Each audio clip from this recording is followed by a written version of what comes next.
Herd hierarchy. Time is now. Let's go. The top 10 NFL teams according to Colin. Number 10. Listen, I've just not really put my arms around Atlanta. They do lead the NFL in yards per play, and that's a thing. And if they played a home playoff game, I'd like them. I think the key to this team is Vic Beasley has been roaring. He leads the NFL in sacks since week 5, and that's been the game changer. Their defense with Vic Beasley and the takeaways have gone up. So it's not that I think their offense is better. They're playing better defense, so I put them at 10, Atlanta. Number 9. There's so many things I like about the Ravens. They have the second best scoring and total defense in the AFC. And over the last 6 games, Joe Flacco's completing about 70%. But what is their offensive identity? And that game was like a lopsided close game last night. What is their offensive identity? Just out of respect for the organization, though, I'll put them 9. Number 8. I still can't get my arms around the Giants, but here's something that I can't deny. The NFL's not just one season. It's 2 and 3 seasons. Since week 6, the Giants' defense is the best in the league on third down and the best scoring defense. That you can't deny. So you're going to be in every game if you play defense like the Giants.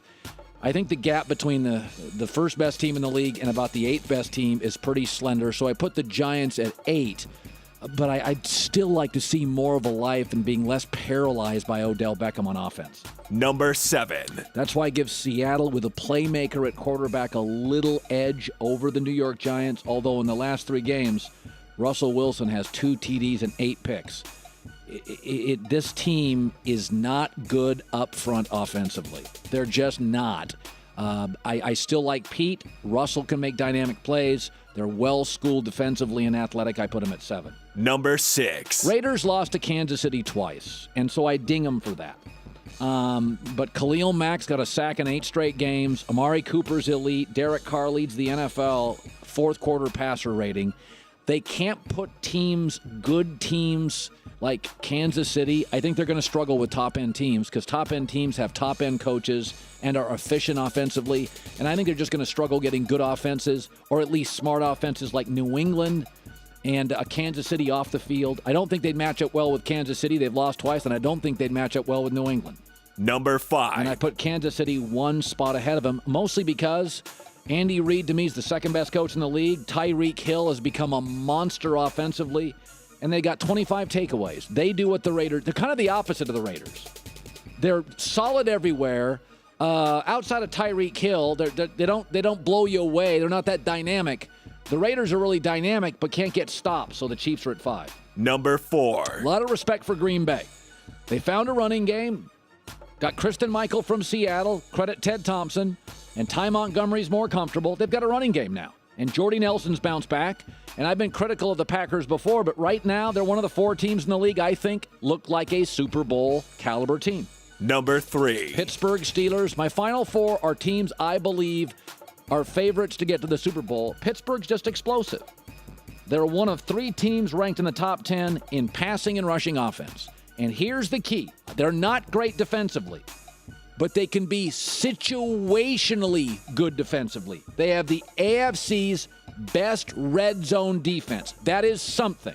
They're not great defensively. That's kind of a New England quality. They're good keeping you out of the end zone and forcing threes. That wins playoff games. That's a key number for Pittsburgh. Situationally, they have improved defensively. Number 2. I put the Patriots. They had 3 giveaways last night, but they lead the NFL with 7 games this year without a giveaway. They don't beat themselves. They're smart. There's Brady. And Malcolm Mitchell, the rookie wide receiver. This is the story now with Gronk out. Malcolm Mitchell is their deep threat. You got to be able to stretch the field 2 or 3 times a game, and I think that's a key. We know they have the best coach. We know they have a great quarterback. But without Gronk, they lack a dynamic presence. I think Malcolm Mitchell gives them that at 2. Number 1. I'm going to still stick with the Dallas Cowboys. They were a play from beating the New York Giants. New York now is the best defense, so let's not overreact to this. Nobody's moving the ball in the New York Giants. Dak Prescott hasn't lost a lot of these fumbles, but hasn't looked as confident with the ball.